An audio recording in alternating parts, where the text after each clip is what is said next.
नमस्कार दोस्तों, मैं हर्ष ज्ञानास में आप सभी का स्वागत करता हूं। अमेरिका द्वारा कुछ दिनों पहले यह अनाउंसमेंट किया गया था कि वह ट्रंप और पुतिन के बीच में अलास्का में मीटिंग कंडक्ट करवाएंगे। अब यह मीटिंग हो चुकी है, तो इस मीटिंग का कोई भी निष्कर्ष निकलता नहीं नज़र आ रहा है। ऐसा लगता है कि पुतिन अमेरिका पर भारी पड़ रहे हैं।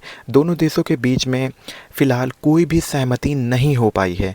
लगता है ट्रंप और पुतिन की वार्ता के बीच में जेलस्की पिस रहे हैं। ये सब बातों को विस्तार से जानेंगे। उससे पहले अगर आपने हमारे चैनल को सब्सक्राइब नहीं किया है तो सब्सक्राइब कर लीजिए, बेल आइकन दबा दीजिएगा, जिससे हमारी वीडियो की अपडेट आपको सबसे पहले मिल सके।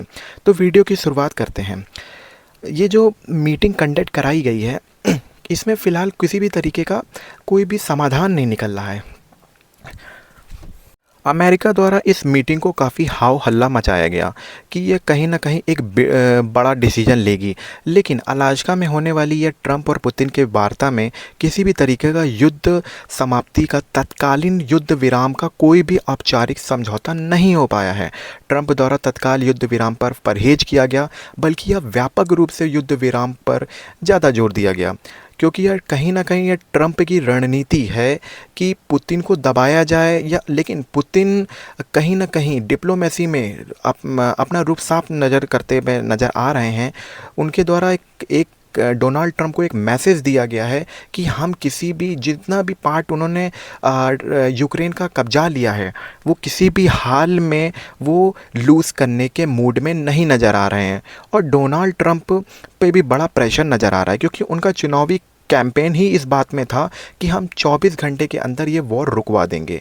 डोनाल्ड ट्रंप की सरकार बने 6 महीने हो चुके हैं, लेकिन अभी तक ही डोनाल्ड ट्रंप इस वॉर को रुकवा नहीं पाए हैं। कहीं ना कहीं ये प्रेशर साफ साफ नज़र आ रहा है। ऑपरेशन सिंदूर के समय आपने देखा होगा कि ट्रंप ने हमारे और हम भारत और पाकिस्तान के बीच में हस्तक्षेप करने की कोशिश की थी। पाकिस्तान ने तो ये तक कह दिया था कि हाँ, आप ही ने हम लोगों के बीच में वॉर रुकवाई है, और पाकिस्तान द्वारा ट्रंप को नोबेल प्राइज़ के लिए नॉमिनेट कर दिया गया था। लेकिन भारत ने उनके इस दावों को सिरे से खारिज कर दिया। प्रधानमंत्री मोदी द्वारा पार्लियामेंट से साफ साफ कह दिया कि भारत और पाकिस्तान के बीच में किसी भी थर्ड कंट्री ने कोई भी मध्यस्थता नहीं कराई। इससे कहीं ना कहीं ट्रंप की लोकप्रियता पर सवाल उठे हैं।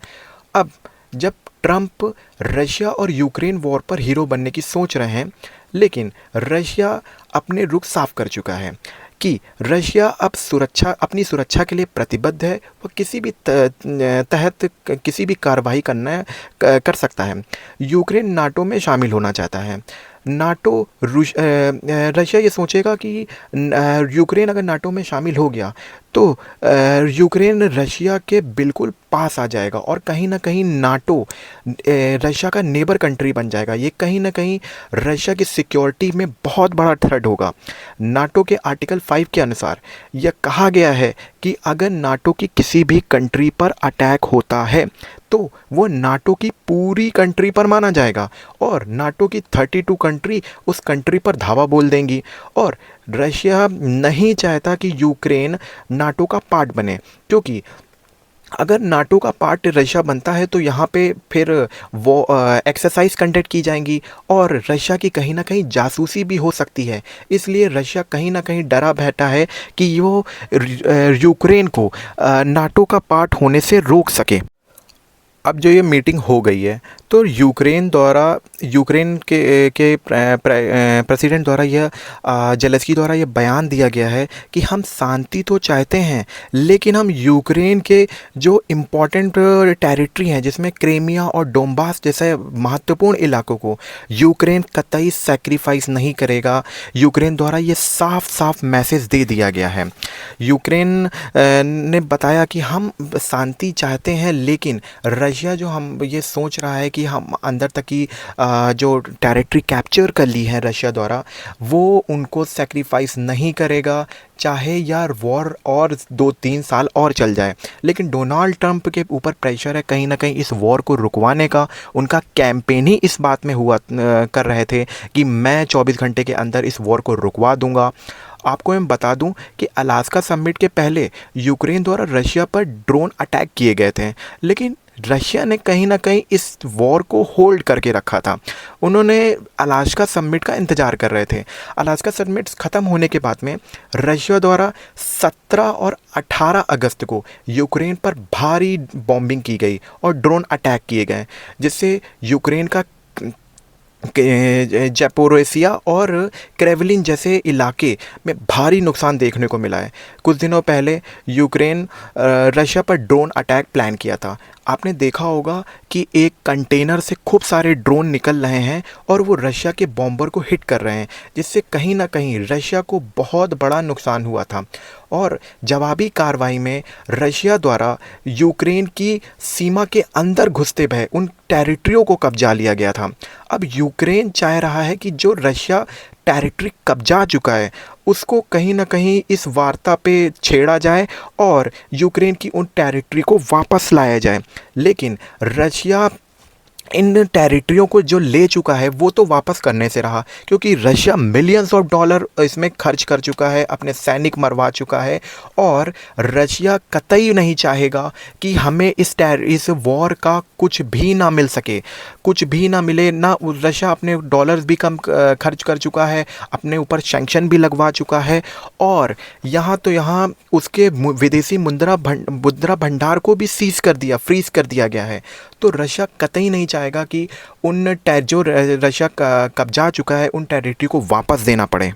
पुतिन का रुख साफ हो गया है कि वह ना ही अमेरिका से डरेंगे और ना ही यूरोपियन यूनियन से, चाहे वो रशिया पर कितने भी सैंक्शन क्यों ना लाद दें। हालांकि रशिया में सबसे ज़्यादा सैंक्शन लाद दिए गए हैं और रशिया की विदेशी मुद्रा भंडार को भी फ्रीज कर दिया गया है।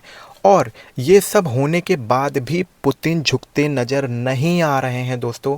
और ट्रंप रशिया पर युद्ध विराम नहीं करवा सके, इसलिए उन्होंने भारत और चाइना जैसी कंट्रियों को ये अपनी डोमिनेशन के तहत में यह कहा कि आप रशिया को दबाव करिए, जिससे रशिया यूक्रेन पर वॉर रोक दे।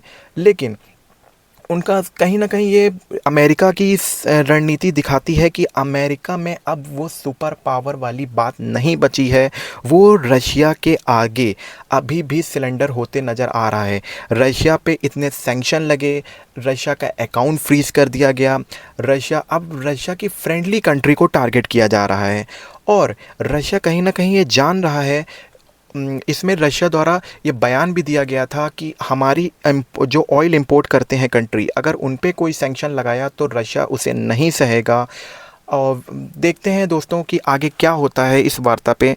उससे पहले मैं आपको ये बता दूं कि कहीं ना कहीं रशिया तो चाहता ही है कि ये वॉर रुके, ताकि उनका जो इतना नुकसान हुआ है उसको भी वो लोग कवर कर सकें। अगर आपको वीडियो हमारा अच्छा लग रहा हो तो हमारे चैनल को सब्सक्राइब करिए, लाइक करिए और वीडियो शेयर करिए, प्लीज़ शेयर करिए। Oh thank you for watching my channel.